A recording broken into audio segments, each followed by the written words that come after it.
महाराज कापसे हरिभक्त परायण गणपती महाराज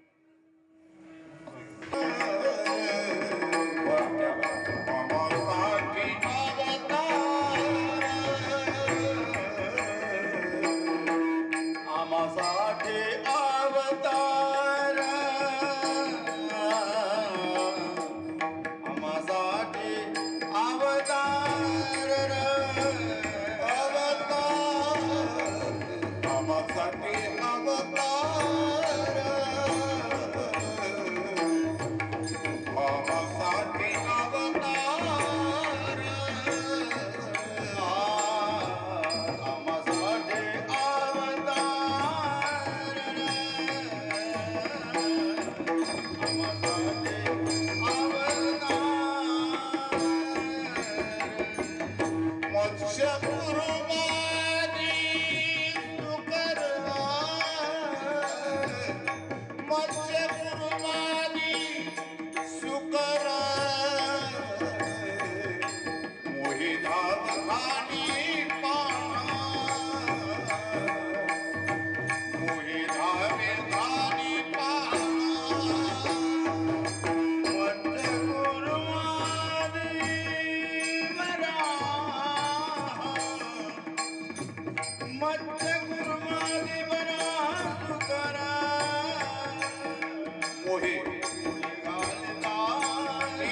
चौरंग टाळ्या थांबा टाळ 1 2 3 4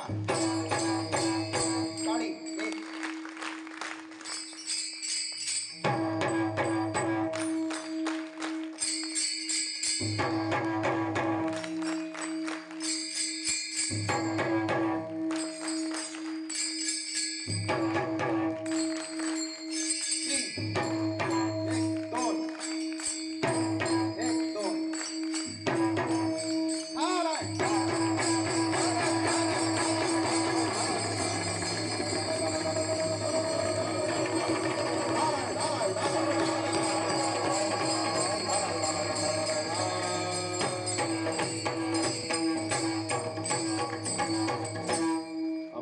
साठी अवतार मत्स्य कृमादी सुकर मोहे धाव घाली पाना नाव घेता पंढरी राणा सुख ठेवी आम्हासाठी दुःखा पे धाव घाली पाना नाम घेता पंढरी राणा तुका म्हणे कृपा निधी आम्हा उतरी नावे मध्ये मोहे धाव घाली पाना नाम घेता पंढरी राणा पांडुरंगा करू प्रथमा नमन पांडुरंगा करू प्रथमा नमन पांडुरंगा करू प्रथमा पांडुरंगा करू प्रथमा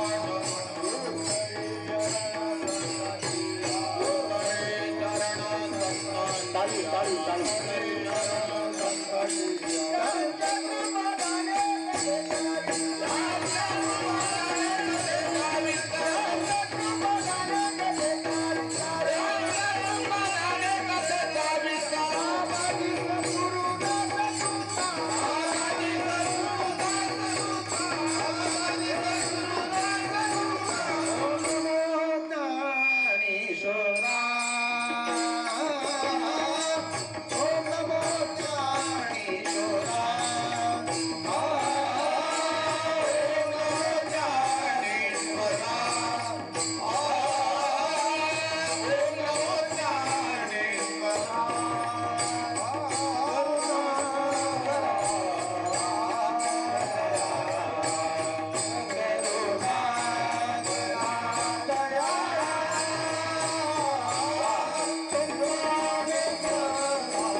सद्गुरु सच्चिदानंद रूपा नमो सद्गुरु भक्त कल्याण मूर्ती नमो सद्गुरु भास्कर पूर्ण कीर्ती लोकादिराम रणरंगधीर राजीव नेत्र रघुवंशनाथ कारुण्य रूपं करुणाकरंतं श्रीरामचंद्रं शरणं प्रपद्ये मनोजवं मारुततुल्यवेगं जितेन्द्रियं बुद्धिमतां वरिष्ठं वातात्मजं वानरयुद्धमुखं श्रीरामदूतं शरणं प्रपद्ये शरण शरण एकनाथा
पुढे निवृत्ती दासो अवधारी जोजे.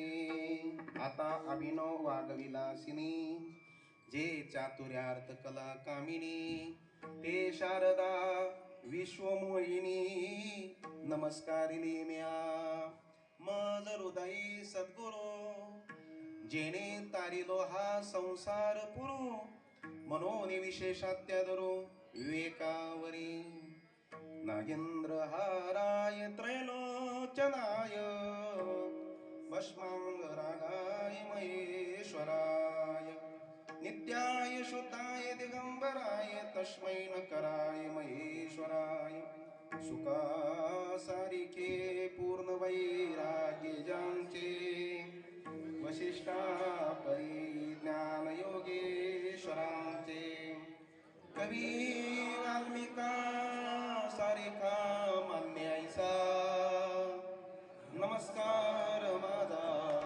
सद्गुरु रामदासा. जय जय रघुवीर समर्थ. आम्हासाठी अवतार मत्स्य कुर्मादी सुकर मोहे धाव घाली पाना नाव घेता पंढरी राना. प्रस्तुत प्राप्त प्रसंगी आज नैमित्तिक कीर्तन रूपी सेवेकरता निवडलेला त्या ठिकाणी अभंग जन्माचा अभंग अवतारदिकाचा अभंग विश्वसंत संत हृदय सम्राट सकळ संत कंठभूषण कर्तुम अकर्तुम अन्यथा कर्तुम ज्यांची शक्ती आहे. चार वेदावरती गाथा पंचमवेद निर्माण करते. चार पुरुषार्थावरती भक्ती हा पंचम पुरुषार्थ निर्माण करून याच्यावर भूतालावर जन्माला आलेल्या तुमच्या आमच्या जलजीवाचा उद्धाराचा मार्ग मोकळा करणारे वैराग्य राग रसिक वारकरी संप्रदायाच्या कलशस्थानी विराजमान असणारे संपूर्ण जगाला खाणारा काळ. पण अशाही काळाच्या डोक्यावर पाय ठेवून या कलीच्या कालामध्ये अद्भुत वर्तन करणारे देवमान्य जगमान्य संत मान्य त्या ठिकाणी असणारे विश्वभास्कर ज्ञानभास्कर जगद्गुरु तुकोबराय महाराजांचा त्या ठिकाणी अवताराधिक कार्यांचं वर्णन करणारा अभंग आज सेवेकरता घेतलेला आहे. या अभंगामध्ये जगद्गुरु तुकोबराय देवाच्या अवताराचं संतांच्या अवताराचं देवाच्या अवताराचं त्या ठिकाणी वर्णन करतात की त्या ठिकाणी देवाचा जो अवतार होतो तो कुणाकरता होतो तर स्वतः जगद्गुरु तुकोबराय म्हणतात ते आम्हासाठी होतो. आम्हासाठी म्हणजे तुकाराम महाराज कोण आहेत? तुकोबराय सिद्ध आहेत, तुकोबराय साधू आहेत, तुकाराम महाराज संत आहेत. जगद्गुरु तुकोबराय ब्रह्मस्थितीला प्राप्त झालेले आहेत पण तत्पूर्वी ते भक्त आहेत आणि पहिल्यांदा साधक आहेत, पहिल्यांदा भक्त आहेत, पहिल्यांदा ते सज्जन आहेत आणि म्हणून सज्जनातून भक्तीतून भक्तातून त्यांची सिद्ध अवस्था प्राप्त झालेली आहे. आणि म्हणून जगद्गुरु तुकोबराय त्या ठिकाणी म्हणतात तर देवाचा अवतार कोणा करता आहे? प्रामुख्याने आम्हासाठी. आम्हासाठी म्हणजे भक्ता करताय भक्ता राखे पायापासी. आणि दुसऱ्या गोष्टीनं कोणा करताय तर दुर्जनासी संवारी. आम्हासाठी अवतार कोणते कोणते अवतार धारण केलेत? अनेक केलेत परंतु मुख्य प्रामुख्याने मत्स्य कुर्मादी सुकर. तर देवाला भक्तांचा एवढा मोह असतो की त्या ठिकाणी असणारा तो भक्तावरती आलेलं संकट भक्तांना झालेला त्रास झालेलं दुःख निवारण करण्याकरता अत्यंत मोहाने जशी ती गाय वत्सासाठी त्या ठिकाणी आगीमध्ये उडी घालते पण वत्साची सोडवणूक करते ना त्या पद्धतीनं अत्यंत मोह आहे. अत्यंत मोह आहे भक्तांचा. मोहे धाव घाली पाना. ती आई जशी लेकराला पाहणा पाजते ना त्या पद्धतीने परमात्मा देवासाठी त्या ठिकाणी धावतो. मोहे धाव घाली पाना कधी नाव घेता पंढरी राणा. त्याचं नाम घेतलं त्याला बोलवल्यानंतर एक क्षणाचाही विलंब करत नाही. हा कहे लक्ष्मी ती कहे गजेंद्रा. तर पिछे सुटत है गोली आगे होत आवाज. आगे सुटत है गोली पिछे होत आवाज. बंदुकीची गोळी जशी पुढे गेल्याबरोबर पुढे जाणं मागं आवाज होणं संगच त्या पद्धतीनं मोहे धाव घाली पाना नाम घेता पंढरी नाना. तो करतोय काय? तिसऱ्या कडेमध्ये सांगितलं सुख ठेवी आम्हासाठी दुःख आपणची घोटी. परमात्मा भगवत भक्ताच्या जीवनातलं दुःख स्वतः पेतो, स्वतः घेतो, स्वतः भोगतो आणि सुखाचा शेलका भाग सुखाचा प्रामुख भाग सोलीव सुख, ज्याला सर्व सुख म्हणतात, ते भगवत भक्तासाठी राखीव त्यांनी ठेवलेलं आहे.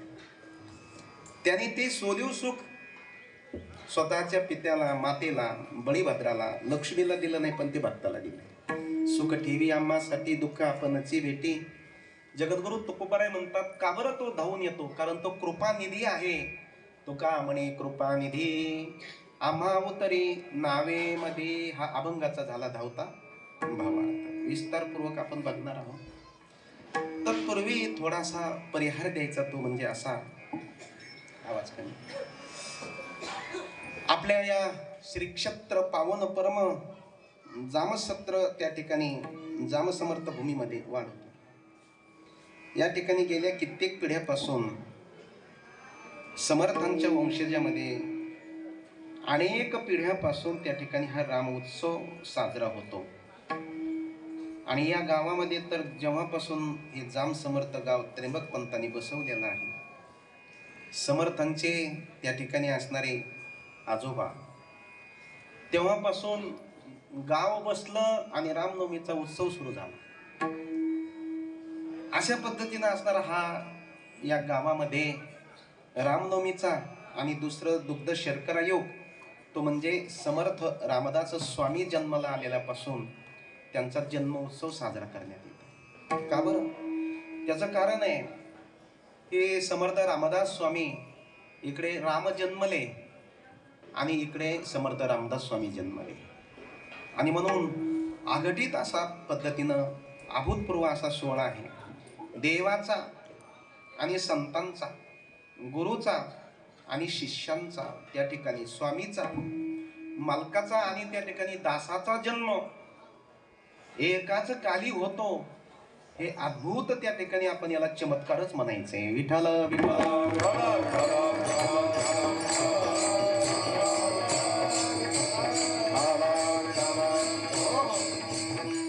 ती जर भूमी या भूतलावरती महाराष्ट्र भूमीमध्ये जालना जिल्ह्यामध्ये घनसंगी तालुक्यामध्ये, तर ती भूमी कुठे असेल तर ती आनंदी नदीच्या काठी श्री क्षेत्र जामसमर्थ, गोदाकाठ जवळच आहे. अशा पद्धतीनं इथं हा आगटी सोहळा कित्येक वर्षापासून गुढी पाडवा, प्रतिपदा, चैत्र शुद्ध प्रतिपदा ते चैत्र शुद्ध रामनवमी पर्यंत हा सोहळा समर्थ वंशज त्या ठिकाणी साजरा करतात. समस्त ग्रामस्थ मंडळी साजरा करतात. त्याच पद्धतीनं राम मंदिरामध्ये त्या ठिकाणी असणारे समर्थ वंशज साजरा करतात, ग्रामस्थ साजरा करतात, आणि समर्थ मंदिरामध्ये समस्त विश्वस्त मंडळ, ट्रस्ट मंडळ त्या ठिकाणी साजरा करतात.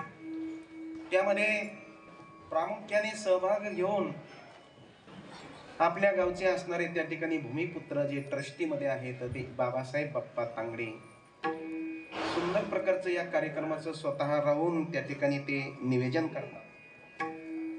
त्याच पद्धतीने ही सगळी ट्रस्ट मंडळ, अध्यक्ष आमचे भारतराव कुलकर्णी आहेत, उपाध्यक्ष बाबासाहेब तांगडे आहेत, कोषाध्यक्ष किशोर मारुतीराव जोशी आहेत, सचिव महेश नागोराव साळगावकर, सहसचिव संजय रामराव तांगडे, हे सगळी मंडळी अगदी लक्ष देऊन हा कार्यक्रम, हा सोहळा त्या ठिकाणी साजरा करून घेतात.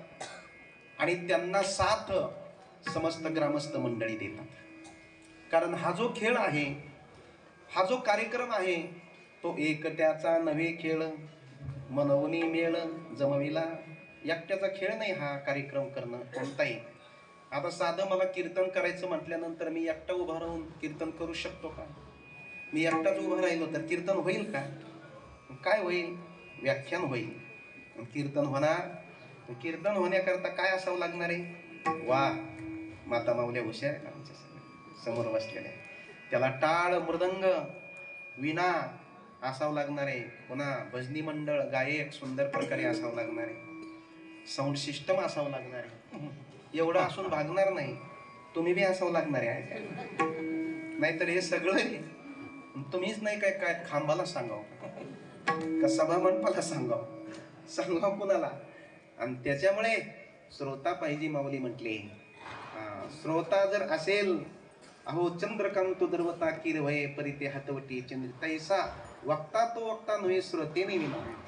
महाराज वाक्याचं वक्तृत्व फुलवण्याकरता, वक्त्याचं त्या ठिकाणी असणारं ज्ञान पाजळण्याकरता, ज्ञान फुलवण्याकरता श्रोता अत्यंत महत्वाचा आहे. स्वतः नाही बर का माता माऊल्यांनो, स्वतः म्हणजे झोपणारा आहे का नाही. तर बरेच ठिकाणी आम्हाला स्वतः भेटतात. इकडं रूप पाहता लोचनी रामकृष्ण हरी सुरू झालं की त्याला डुकली लागते आणि थेट जे विठ्ठल झाल्यावर जागा येते. तर ते म्हणतात महाराज तुम्ही तर काय आणखीन अभंग सोडिला नाही. तर श्रोता दक्ष असावा लागतो त्या ठिकाणी, अत्यंत चतुर. ज्ञानोबराय वर्णन करतात ज्ञानेश्वरीमध्ये, प्रभू तुम्ही महेशाच्या मूर्ती आणि मी दुबळा अर्चितसे भक्ती, म्हणून बोल जरी गंगावती तरी स्वीकारल की. या सगळ्या गोष्टी लागतात. म्हणून बघा आपल्या इथं 9 दिवस झाले टाळकरी अत्यंत त्या ठिकाणी चतुर टाळकरी, महाराष्ट्रातले प्रसिद्ध असणारे त्या ठिकाणी टाळकरी मंडळी आहेत. आदरणीय वंदनीय वयोवृद्ध ज्ञानवृद्ध गुरुस्थानी असणारे त्या ठिकाणी जुने गायक भजनानंदी आमचे आसारामजी महाराज कापसे या ठिकाणी 9 दिवस हजर आहेत. निवृत्ती महाराज कंटुले भजनानंदी ते उपस्थित आहेत. आमचे बंडू महाराज सावंत भजन सम्राट तेही उपस्थित आहेत. त्या पद्धतीने आमचे अत्यंत सेवाधारी, अत्यंत ज्यांचा परमार्थ अत्यंत त्या ठिकाणी चोख आहे, युवा कीर्तनकार सर्व संपन्न, जे आपल्या संस्थेमध्ये शिकले पण सेवेला कधी काही हजर राहत नाहीत, जे दादा महाराज सापळे या ठिकाणी उपस्थित असतात, सुंदर कीर्तन करतात.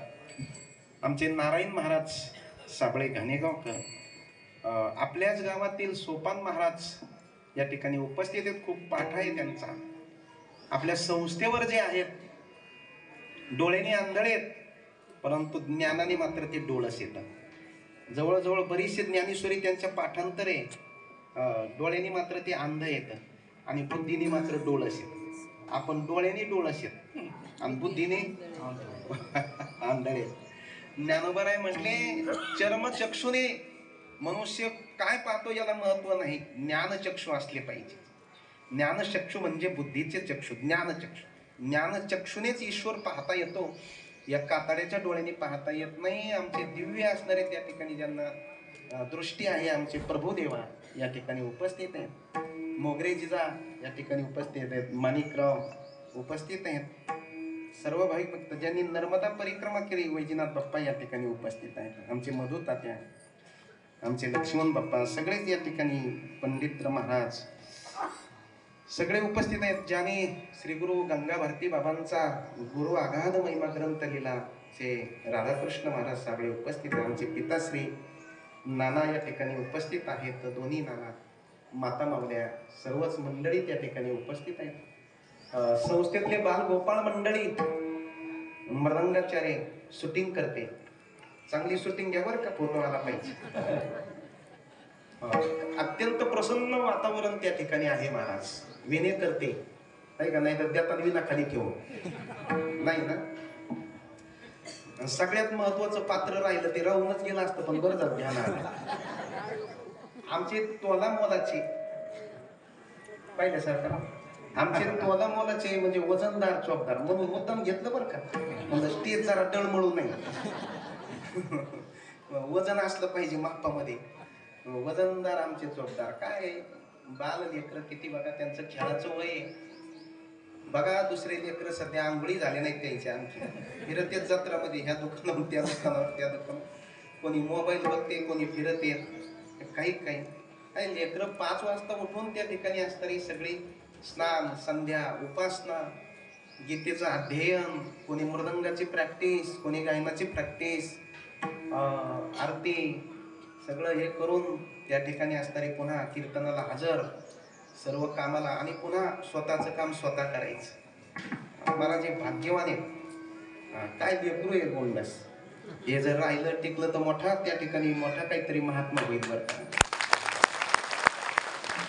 आणि म्हणून त्याचं कारण आहे, यांची पूर्व पुण्यही असते, आणि पूर्व पुण्याईमुळे ध्रुव बाळासारखे हे लेकर, उपमन्यू सारखे लेकर, असा सासन्न ध्रुव बाळ ज्यावेळेस तो असणाऱ्या त्या ठिकाणी असणाऱ्या देवाचा साक्षात्कार करण्याकरता जंगलाला वरादाण्याला गेला, असाच तो गोंडस असणार आहे. म्हणून परमात्मा त्याला प्राप्त झालेला आहे सज्जना.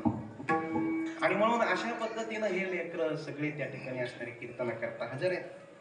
विशेष म्हणजे दरवर्षी नानासाहेब धर्माधिकारी प्रतिष्ठान सगळे सेवक मंडळी बघा किती टाईट असणारे त्या ठिकाणी टोप्या, ड्रेस, कपडे एक त्या ठिकाणी असणाऱ्या एका याच्यामध्ये एका शिस्तीमध्ये लोक यायच्या अगोदर हे जिथं तिथं उभा आहे.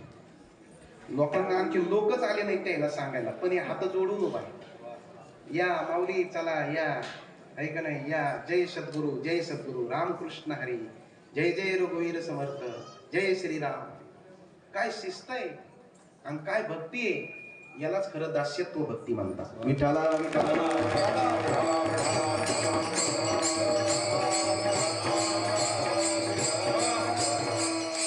महाराज यांच्याकडे पाहून त्या ठिकाणी किती मरगळलेला माणूस असला तर त्याला चैतन्य निर्माण होत आहे. त्या ठिकाणी उभे राहिलेले, तत्पर राहिलेले आणि चेहऱ्यावर हास्य.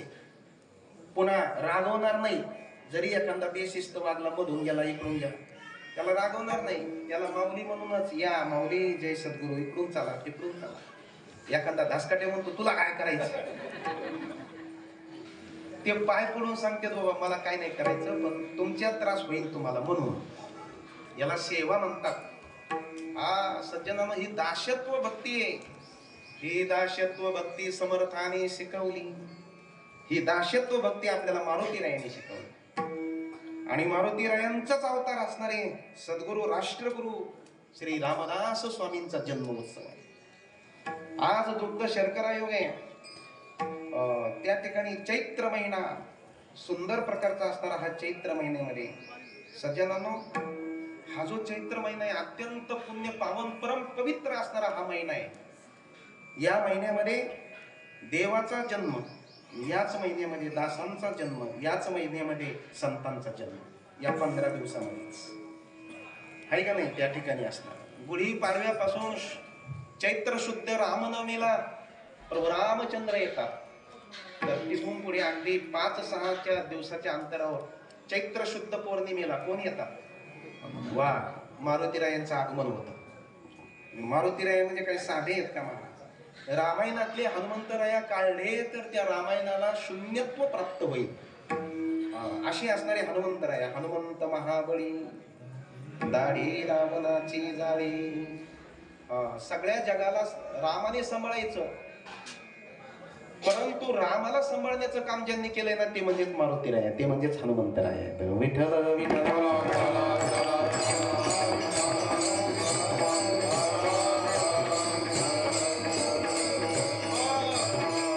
आणि म्हणून सुंदर प्रकारचा हा चैत्र महिना आहे. या चैत्र महिन्यामध्ये अगदी नव्या वर्षाची चाहूल लागते. गुढी आपण का बरं उभा करतो? कारण हे नवीन वर्ष आहे. हिंदूचं नाही, सगळ्यांचंच नवीन वर्ष आहे. त्या ठिकाणी नवीन वर्ष अशा पद्धतीनं असणार. आवाज येत नाही, इकडं वाढायचं सांगावं लागेल. तर त्या ठिकाणी आवाज वाढवा लागते. नवीन वर्षाची चाहूल लागते. या वृक्ष वेलीला त्या ठिकाणी बहार येतो, नवीन पालवी फुटते, सुंदर प्रकारचे फुलं येतात, सुगंध दरवळतो या सृष्टीमध्ये. सकाळी सकाळी तुम्ही फिरायला जाता ना, तर कसा सुगंध सुटतो बघा, अगदी सुंदर सुगंध येतो. त्याचं कारण आहे नवीन सृष्टीची, नवीन वर्षाची ती चाहूल असते. ते लिंब जो आहे ना आरोग्यदायक, त्याला त्या ठिकाणी लिंबोरा त्या ठिकाणी बहार फुलून येत असतो, फुलून येतो. आणि म्हणून अशा पद्धतीनं असणारा त्या ठिकाणी या नवीन वर्षामध्ये स्वतः जगाचा मालक त्या ठिकाणी असणारे प्रभू रामचंद्र अवतार धारण करतात. महाराज विठ्ठल विठ्ठल.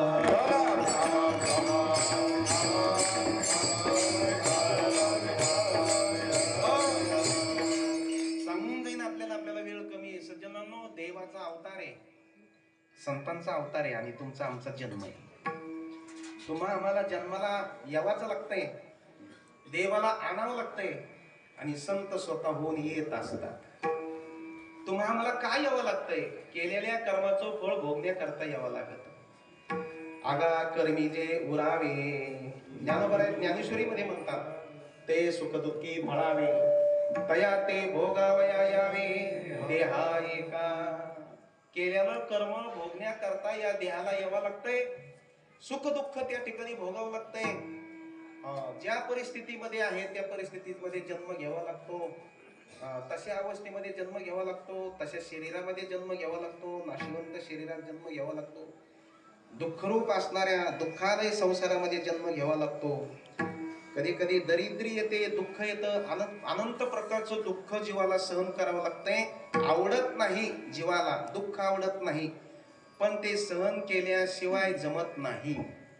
ज्ञानोबाराय म्हणतात, रोग काय रोगिया, आवडे दरिद्री दरिद्रिया, परी भोग विजे बळिया, अदृष्ट जेने. रोगी माणसाला रोग आवडत नाही. कुणालाही असं वाटत नाही मूळ व्याध व्हावा. कुणाला वाटतंय का मूळ व्याध व्हावा? नाही. साधं सांगितलं बरं, कमी जास्त कसं. कुणाला वाटतंय का त्या ठिकाणी असणारी साखर बिमारी व्हावी? प्रत्येकाला गुलाबजाम खावाच वाटतात ना. अहो आम्ही वारकरी त्या ठिकाणी गुलाबजाम खायला बसलं की एक एक वारकरी 50-50 गुलाबजाम. आणि ज्या शेठच्या घरी त्या ठिकाणी दिंडी थांबलेली असते, तिथं केलेली असते, तो त्या ठिकाणी पंक्तीत फिरतो. आमचा वारकरी त्यांच्याकडे पाहतो, म्हणतो, शेठ तुम्ही घ्या ना दोनच्या. तो हात चोळीतो, म्हणतो, खा खा खा तुम्ही खा. का थोडं खा ना जर कसा आग्रह करतो. ते म्हणतो, नाही नाही, तुम्ही खाता मस्त मग होती. तुम्ही खाल्ल्यानंतर माझ्या पोटात आग उठायला लागली, पण मला खाता येत नाही. तुम्हाला काय आहे? ते म्हटले, आम्हाला ताक आणि बाजरीची भाकर. का बरं? आम्हाला साखऱ्या बिमारी झालेली आहे. डॉक्टरने सांगितलं गुलाबजाम खाल तर जाल. कुठं पंढरपूरला का? सज्जनगडला नाही, थेट वा वैकुंठाला. कोणतरी म्हणलं स्मशानामध्ये. राम बोलो बाई, राम बोलो. कारण का सज्जनांनो, रोगी माणसाला रोग आवडत नाही, पण या शरीराला रोग झाल्याशिवाय राहत नाही. शरीर रोगाचे कोठार, शरीर दुःखाचे भांडार, शरीर दुर्गंधीचे थार, नाही अपवित्र शरीरा ऐसे. या प्रपंचामध्ये आल्यानंतर जीवाला अनेक प्रकारचे दुःख होतात. त्रिविध तापेने तापलो मी देवा, करिता या सेवा. कुटुंबाची जीवाला ते सहन करावं लागतंय. कारण या संसार म्हणजे याला दुःखालय म्हटलेला आहे. याला श्रीमद भगवद्गीतेमध्ये या मृत्यू लोकामध्ये दुःखालय कशाला म्हटलेलं असेल, दुःखाचा आग्रह जर कशाला म्हटलेला असेल, तर ते प्रपंचाला म्हटलेलं आहे. संसार दुःखमुळं पण जीवाला आल्यानंतर ते भोगावं लागतंय. त्याचं कारण आहे जीवाने केलेलं कर्म. म्हणून जीवाला त्या परिस्थितीमध्ये यावं लागतंय. रोग भोगावं लागतंय, दुःख भोगावं लागतंय, अपमान भोगावं लागतो. आध्यात्मिक, अधिदैविक, अधिभौतिक 3 प्रकारचे ताप त्याला भोगावं लागतात. अनेक दुःखे सांगू मी किती. जीवाची बाजू घेऊन भगवंताकडे त्या ठिकाणी असणारे जगद्गुरु तुकोबाराय जीवाचं दुःख मांडतात. देवाने विचारलं, किती दुःख आहे तुकाराम महाराज? म्हणजे काय सांगावं, किती दुःख आहे? अहो सांगताच येत नाही. अनेक दुःखे सांगू किती, सकल संसाराचे नसाहे पाषाण फुटते, भयकाप चित्ते भरवसे. माणसाला दुःख सांगितल्यानंतर दुःख होईल याच्यात नवल नाही, पण पाषाणाला सांगितल्यानंतर पाषाण फुटत म्हटले. कारण जीवाला त्या ठिकाणी दुःख भोगावं लागतं. जीव परतंत्र आहे. त्या ठिकाणी असणारा जो परमात्मा आहे, म्हणून जीवाला यावं लागतं, आपल्या पद्धतीनं राहावं लागतं. आणि जेव्हा आयुष्य संपलं तेव्हा जावं लागतं. म्हणजे जीवाचं जे प्रारब्ध आहे हे अनिच्छा प्रारब्ध आहे. इच्छा नसतानाही सगळ्या गोष्टी घडतात. इच्छा नसताना कुणाला वाटतंय का मुलीचा पती म्हणजे जावाई जावा, पण जातो एखाद्याचा. इच्छा नसते.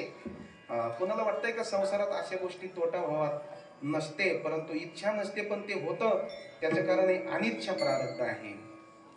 आणि देवाचं परेच्छा प्रारब्ध आहे. देव त्या ठिकाणी अवताराला येतात, पण कधी येतात महाराज? कधी येतात? तर त्या ठिकाणी भक्तांनी आग्रह केल्यानंतर, भक्तांनी विनंती केल्यानंतर, भक्तांनी त्या ठिकाणी प्रार्थना केल्यानंतर देव अवताराला येतात. विठ्ठल विठ्ठल.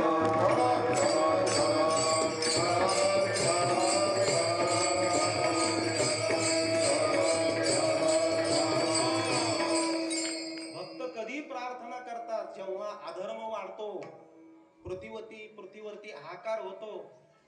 त्या ठिकाणी असं म्हटलेलं नाही का मध्ये, पापी जे भक्त पापी जे भक्त तैसेचे मातवे.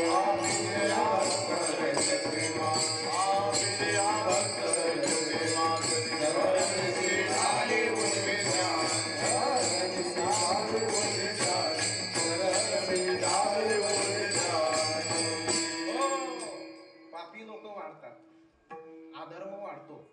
महाराज पाप करायला सगळ्याला बरं वाटतं.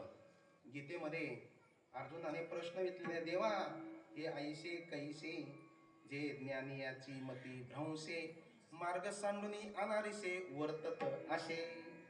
देवा हे असं कसं, जे स्वतःला ज्ञानी म्हणून घेणारे, दुसऱ्याला मार्गदर्शन करणारे, तेही कलियुगामध्ये पाप करताना दिसतात, त्या ठिकाणी असतात. हे काय प्रकार आहे?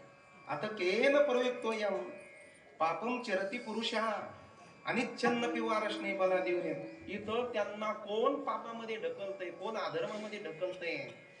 भगवंताने सुंदर उत्तर दिलंय बघा अर्जुनाचं. अर्जुना सांगू तुला, श्री भगवान उवाच काम येशे क्रोध येशे रजोगुण समुद्भवाः महाशनो महापापमा विद्येन मे वैरिणम. हे काम क्रोध आहेत ना, अत्यंत खट्याळ आहेत, अत्यंत अवघड आहेत. हे काम क्रोध कलियुगामध्ये उफाळले गेलेले आहेत महाराज. कामी कामी भरू देहाची वरी आदरू म्हणून पडला विसरू आत्मबोधाचा. आतापर्यंत असणारी ही सगळी ज्ञान परंपरा चालत आली, पण कामी झाले, राजे कामी झाले, लोक कामी झाले, देहालाच आत्मा समजू लागले, देहाला सुख समजू लागले, आणि त्याच्यामुळे हा सगळा पापाचा आचरण वाढलेला आहे. हे काम क्रोध जे आहे ना, हे कसे आहेत? सज्जनांनो, ज्ञानोबरायांनी वर्णन केलेलं आहे. हे ज्ञाननिधीचे भुजंग विषेदरीचे वाघ भजन मार्गीचे मांग मारक जे. हे ज्ञाननिधीचे भुजंग आहे, साप आहेत, ज्ञानरूपी निधीवर बसलेले भुजंग आहेत, विषेदरीतले वाघ आहेत, आणि भजन मार्गातले ठाला विठाला.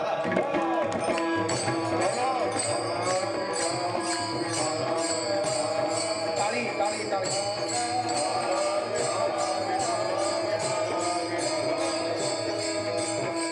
अशा पद्धतीनं अधर्म निर्माण होतो, धर्माला ग्लानी येते, ढोंग सोंग त्या ठिकाणी वाढल्या जातं. पापी जे अभक्त दैत्य ते मातले धरणीशी झाले ओझे त्याचे.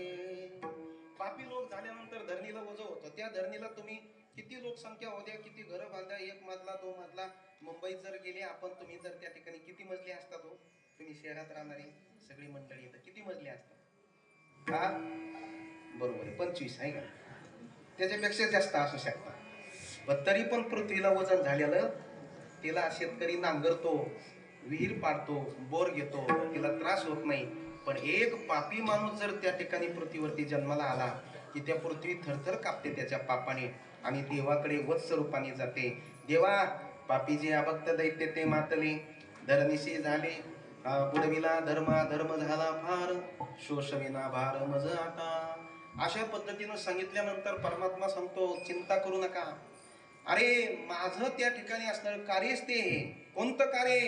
यदा यदा हि धर्मस्य ग्लानिर्भवति भारत अभ्युत्थानम अधर्मस्य तदात्मानं सृजाम्यहम्.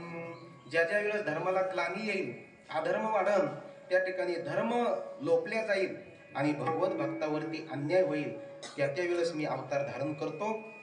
परित्राणाय साधूनां विनाशाय दुष्कृतां धर्म संस्थापनार्थाय संभवामी युगे युगे. मी आपुलेचे नि कैवारे. मी अवतरे युगे युगे.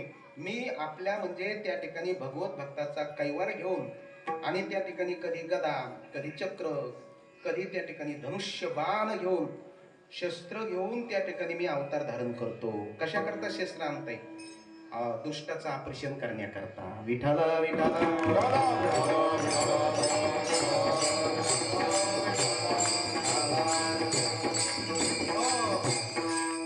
अधर्माचा नाश आणि धर्माची स्थापना आणि भगवत भक्तांचं रक्षण, तीन गोष्टी घेऊन धर्म रक्षावया अवतार घेते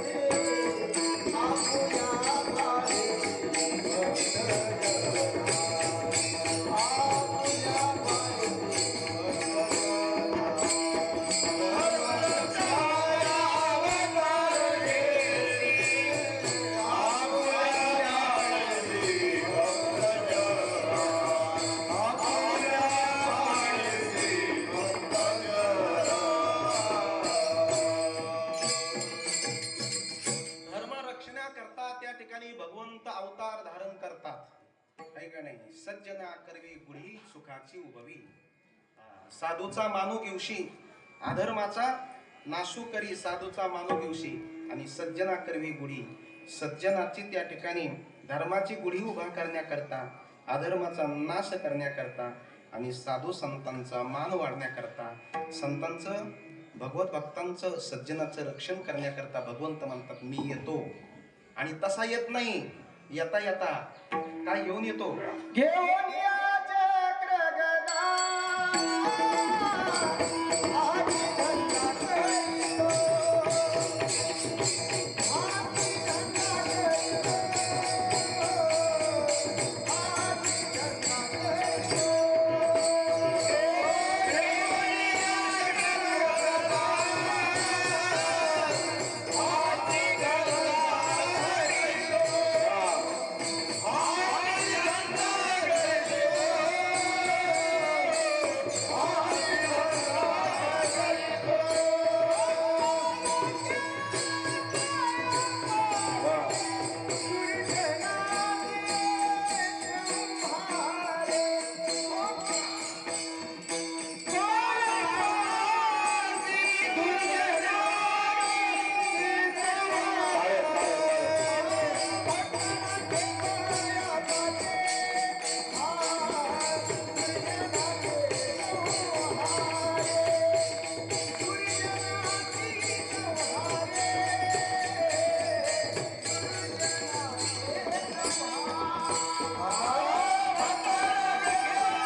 घेऊन या चक्र गदा.